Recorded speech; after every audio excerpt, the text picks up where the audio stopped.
Bismillahirrahmanirrahim. Assalamu alaikum, dear viewers. Welcome to this session of 23 objection series. So today we are back with another objection that has been leveled against Ustaz Javed Ahmed Ghamidi. This objection, to be precise, relates to capital punishment. According to Ustaz Javed Ahmed Ghamidi, the capital punishment is warranted on only two occasions by the Quran. One, if a person is guilty of murder, and two, when a person or a group of people is guilty of spreading anarchy or disorder in the land. The case against him that has been raised by scholars is that there are other instances also in the Sharia which warrant the death punishment. So three other instances are generally cited. One of them is apostasy, which means that a person who leaves the religion of Islam is also to be punished by death. Second is blasphemy, and the third is certain punishments of adultery.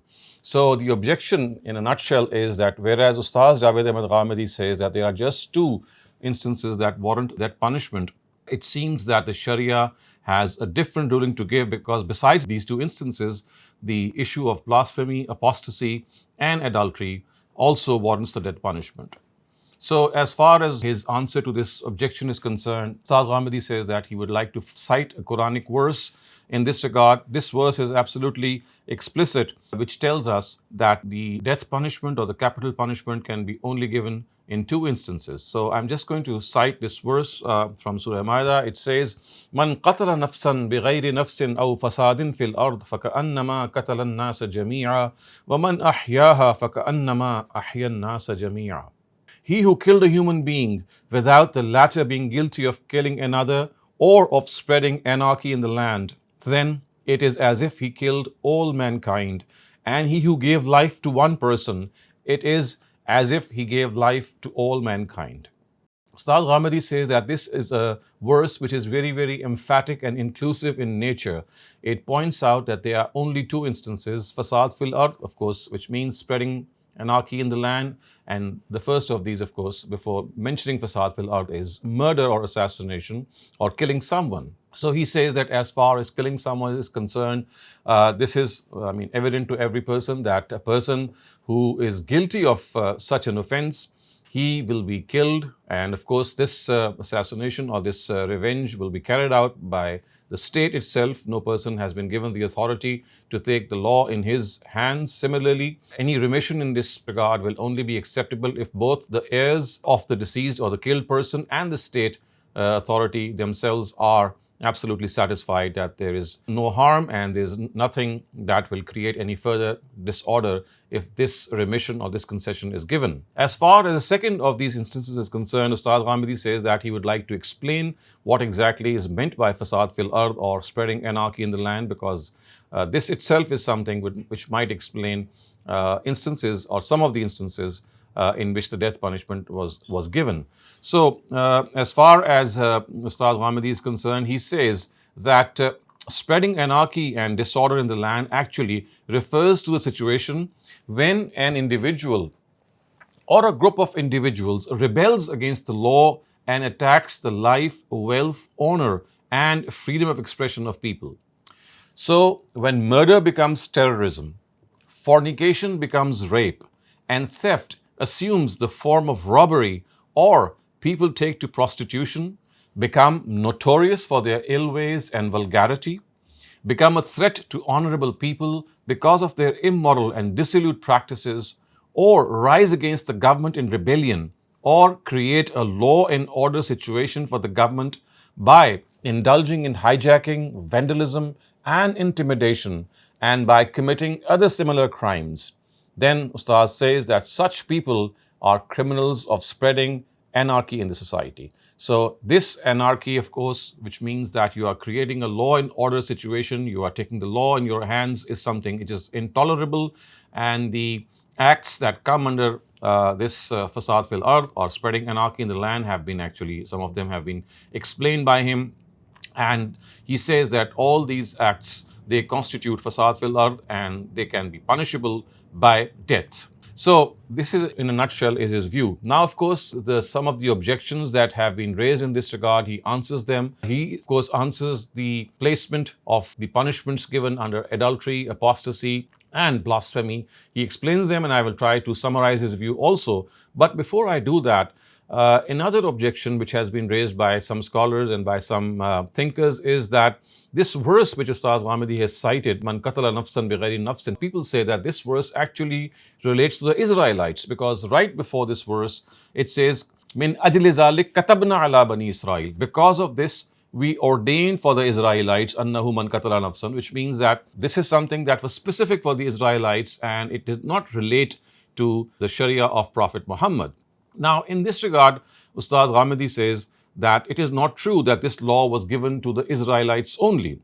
He says that it is shown in this surah, in Surah Ma'idah, that the Jews were thinking of assassinating the Prophet, peace be upon him, and some companions, because of their jealousy that why did the Prophet or the final Prophet arise in the Ishmaelites. So they were narrated the tale of Abel and Cain. And the first murder also took place because of this jealousy. So they are told that, like they being jealous of Prophet Muhammad, a similar episode of jealousy was something that manifested right at the beginning of time when Adam's sons, they actually they indulged in this situation, and Abel was guilty of, or Cain was guilty of killing Abel, and the reason being of jealousy. So this context of the verse actually tells us that it was because of this jealousy that min ajli zalik katabna ala bani Israel, that we gave the Israelites this law. So Ustaz Ghamidi says that this law has always existed in the Sharia of the prophets of God. The Jews are merely referred, or the Israelites are merely referred here to highlight their callousness and unruliness. It does not mean that this law is specific to them. The directive which was given to Noah, peace be upon him, in this regard is mentioned in the Bible, and he cites the Bible in the following words. So this is chapter 9 of the book of Genesis, verses 5 and 6. So they read, and for your lifeblood I will surely demand an accounting. I will demand an accounting from every animal and from each human being too. I will demand an accounting for the life of another human being.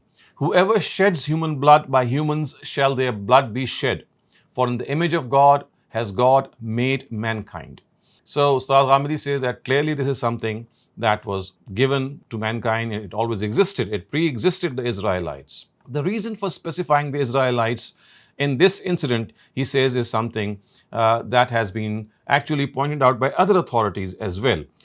Thus, for example, he cites Ibn Kasir and says that the reason for specifying the Israelites in this incident with this emphasis is not that it is specific to them, but it is the occasion of the discourse and emphasizing it for its purpose. So basically, it is the context that has resulted in this. And as far as these directives are concerned, regarding the directives given to the Israelites, he says that if even it is understood that this was something that was given merely to the Israelites, even then he says that unless a directive which is given to a previous nation, or for example the people of the book, it will only stand revoked if the Quran explicitly revokes it. Otherwise, it will automatically be carried forward.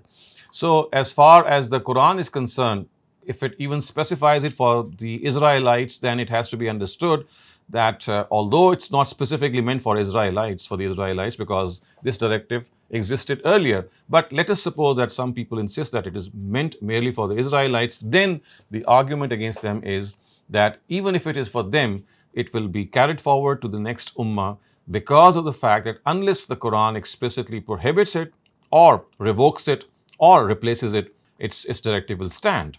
Moreover, Ustaz Ghamidi says that there are two verses in the Quran which explicitly say that the directives of the previous Sharia, the directives of the previous prophets, are to be followed at all cost by Prophet Muhammad. He cites them. So the first of these is from Surah Nahl, verse 123, Surah number 16. It says, "Summa awhayna ilayka an ittabi' millata Ibrahim hanifa." Then we revealed to you to follow the religion of Abraham, who was devoted to God. So in other words, Prophet Muhammad himself was regarded, it was made mandatory upon him to follow the religion of Abraham, of course, someone who preceded him. This was the first instance in the Quran. Another instance in the Quran is from Surah Anam, and I'm going to read out the text and translation of this passage. This is actually verses 83 to 90 from Surah Anam, and they read like this. وَتِلْكَ حُجَّتُنَا آتَيْنَاهَا إِبْرَاهِيمَ عَلَى قَوْمِهِ نَرْفَعُ دَرَجَاتٍ مَّن نَّشَاءُ إِنَّ رَبَّكَ حَكِيمٌ عَلِيمٌ.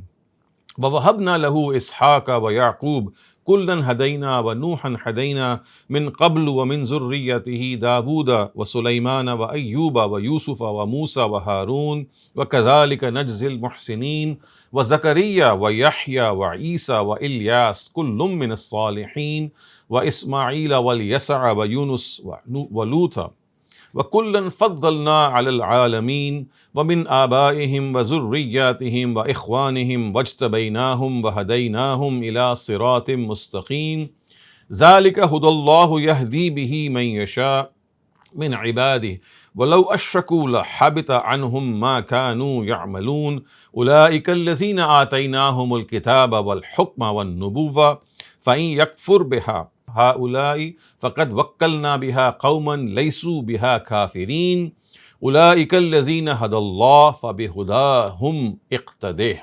This is our conclusive reasoning which we provided Abraham against his people. We raise ranks after ranks of whomsoever we desire. In reality, your Lord is all-wise, all-knowing. And to him we gave Isaac and Jacob. We guided each of them, and before this also gave guidance to Noah, and among his descendants to David, Solomon, Job, Joseph, Moses, and Aaron also. And thus do we reward the righteous. And to Zacharias, John, Jesus, and Elias too. All these were among the righteous, and to Ishmael, Elisha, Jonah, and Lot as well. And each of them we had exalted above the people of the world. And we also guided them from among their forefathers, their children, and their brethren, and chose them. And we guided them to the straight path.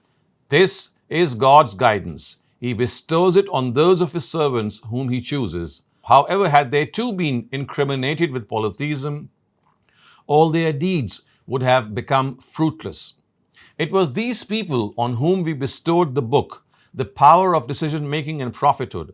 So if these people deny it, then there is nothing to worry about because we have consigned this favor to some others who will not deny it. It is these people who are the ones guided by God. So you follow their guidance only. So this is the passage which Ustaz Ghamidi says is so explicit that unless the Quran revokes any previous directive, the Prophet is bound to follow the guidance and the Sharia that was brought down by the previous prophets. And in this regard, especially the last part of this passage is worthy of attention. It says, فَبِهُدَاهُمْ اقْتَدِي, that you must follow the guidance that has been brought by them. Ustaz says that it is absolutely clear that as far as verses are concerned, they, even if they are regarded to relate to the Israelites, even then they apply to Prophet Muhammad and of course his followers. And in this regard, it has to be understood that as far as some of the other areas are concerned, he says that I'm going to take them up. He's going to take them up one by one and explain that how the punishments of apostasy, adultery, and blasphemy have been erroneously thought to have entered penal code of Islam, and they being the capital punishment. And he explains them in a specific way, and we'll take them up one by one. The first punishment that we will discuss and describe as per the view of Ustaz Ghamidi is the punishment of apostasy. And of course, apostasy means a person who changes his faith or who reverts to any other faith once he has accepted Islam. Then our jurists say that such a person, he must be put to death. So, as far as the issue of apostasy is concerned, Ustaz Ghamidi says that our jurists have based this inference that an apostate is to be punished by death on a narrative of the Prophet, and this narrative reads, "Man baddala dinahu faqtuluhu," which means execute the person who changes his faith. Of course, implying that a person who has accepted Islam, if he renounces Islam or gives up Islam, then he will be put to death. So, our jurists regard this verdict to have a general application for all times upon every Muslim who renounces his faith from the times of Prophet Muhammad to the Day of Judgment. In their opinion, this hadith warrants the death penalty for every Muslim who, out of his own free will, becomes a disbeliever. In this matter, the only point in which there is a disagreement among the jurists is whether an apostate should be granted time for repentance before being executed, and if so, what should be the extent of this period. Also, Ustaz Ghamidi says that in this regard, the Hanafite jurists, however, exempt women from this punishment. They say that women, even if they commit apostasy, they shall not be punished. Apart from them, there is a general consensus among the jurists that every apostate, man or woman, should be punished by death. Ustaz Ghamidi says that this view of the jurists is not correct. The verdict pronounced in this hadith has a very specific application and not a general one. It is only confined to those people towards whom Prophet Muhammad, peace be upon him, had been directly sent to do Itmamul Hujjah. So Itmamul Hujjah, of course, is a term of the Quran which means God's messenger or Prophet Muhammad was required to conclusively communicate the truth on behalf of God to these people. And the Quran uses these words for the mushrikun. It uses this Itmamul Hujjah aspect for the al-mushrikun. Al-mushrikun means nation of the Prophet, the Ummiyeen. And this is something Ustaz Ghamidi has explained that as far as apostasy is concerned, it must be understood in a very specific perspective. So he says that everyone is well aware of the fact that life has been endowed to us not because it is our right, but because it is a trial and a test for us. Death puts an end to it whenever the duration of this test is over, as deemed by the Almighty. So commonly, he fixes the length of this period on the basis of his knowledge and wisdom. But in cases of the direct and foremost addressees of a Rasul, of a messenger of God, once the truth is communicated, unveiled to them in its ultimate form, after which they have no excuse but stubbornness to deny it, they lose their right to live. The Almighty had blessed them with life to try and test them. And since after this conclusive communication of the truth, this trial becomes totally complete, so the law of the Almighty in this regard is that generally such people are not given any further right to live and the death sentence is imposed upon them. This punishment is enforced upon the direct addressees of Rasul in two ways, depending upon the circumstances which arise. In the first situation, after doing Atmamul Hujjah or conclusive communication of the truth upon his nation, a Rasul and his companions are not able to achieve political ascendancy in their territory, and they migrate from their people. In this case, divine punishment descends upon their nation in the form of raging storms, cyclones, and other calamities which completely destroy them. So we have the nations of the Ad and the Samud and the people of Noah and Lot, besides many other nations meeting with this dreadful fate. As we know, they have been mentioned in the Quran. Now, this was the first situation in which Rasul is not able to find a place of political ascendancy, and very few people profess faith in him. So along with these few people, he migrates to a land of safety, and then the Almighty destroys his immediate addressees through natural calamities. Now, the second circumstance is that a Rasul and his companions are able to acquire political supremacy in a land where, after conclusive communication of the truth upon their people, they migrate to that land. In this case, a Rasul and his companions subdue their nation by force and execute them if they do not accept faith. It was this situation which had arisen in the case of Prophet Muhammad, peace be upon him. So, on account of this, the Almighty bade him declare that those people among the mushrikun who had not accepted faith until the day of Hajjul Akbar, which occurred in 9th Hijrah, they should be given a final extension by a proclamation made in the field of Arafat on that day. According to this proclamation, this final extension would end with the last day of the month of Muharram, during which they had to accept faith or face execution at the end of that period. So the Quran says, فَإِذَا انْسَلَخَ الْأَشْهُرُ الْحُرُمُ فَاقْتُلُوا الْمُشْرِكِينَ حَيْثُ وَجَدتُّمُوهُمْ وَخُذُوهُمْ وَاحْصُرُوهُمْ وَاقْعُدُوا لَهُمْ كُلَّ مَرْصَدٍ فَإِنْ تَابُوا وَأَقَامُوا الصَّلَاةَ وَآتَوُا الزَّكَاةَ فَخَلُّوا سَبِيلَهُمْ إِنَّ اللَّهَ غَفُورٌ رَحِيمٌ. When the forbidden months are over, slay the idolaters wherever you find them, seize them, besiege them, and everywhere lie in ambush for them. But if they repent from their ill ways and establish their prayer and pay zakah, then spare their lives. God is most forgiving and ever merciful. So this is the instance in the Quran in which the Prophet was given this directive that he has to execute these idolaters because they have deliberately denied the truth, and after this conclusive communication of the truth, they do not deserve to live actually. Now, Ustaz Ghamidi says that, like the Quran, there is a hadith which actually explains this law as well. And this hadith has been cited by Imam Muslim. It says, I have been directed to wage war against these people until they testify to the oneness of God and to the prophethood of Muhammad, establish the prayer, and pay zakat. If they accept these terms, their lives will be spared, except if they commit some violation that makes them lose this protection from Islamic law, and in the hereafter their account rests with God. Ustaz Ghamidi says that this law is something that is specifically meant for the mushrikun, or the nation of the Prophet, to whom Prophet Muhammad had directly communicated the truth in a conclusive way. Apart from them, it has no bearing upon any other person or nation. It was specifically meant for them. So much so that even the people of the book who were present in his times were exempted from this law by the Quran. So, as far as this death penalty is concerned, it was specific. It was specific to the mushrikun, and it did not apply even to the people of the book, the Jews and the Christians who were present in those times. Ustaz Ghamidi says that there is a corollary to this law.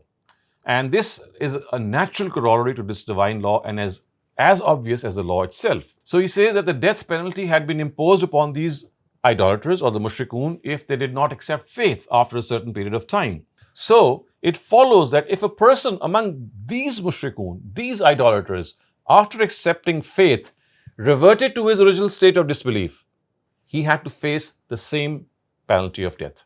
So remember, they were already facing this death penalty. Now they had converted to save themselves, of course, which was the right thing to do. But if they would revert back, then the punishment would come back.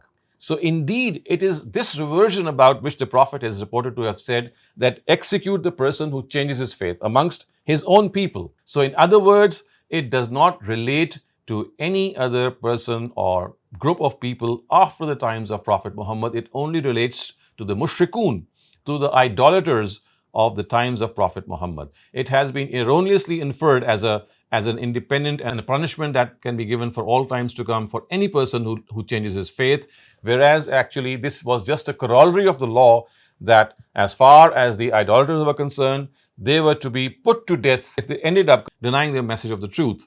So if they accepted faith, of course, that would save them. But if they would revert back after accepting faith, then about these people it was said that execute them, because now they are going back to their original state of disbelief and now they deserve the same punishment. So in other words, the punishment of apostasy is not part of the Islamic penal code at all. It was a particular instance that had happened in the times of the Prophet, and it was meant for his direct addressees only.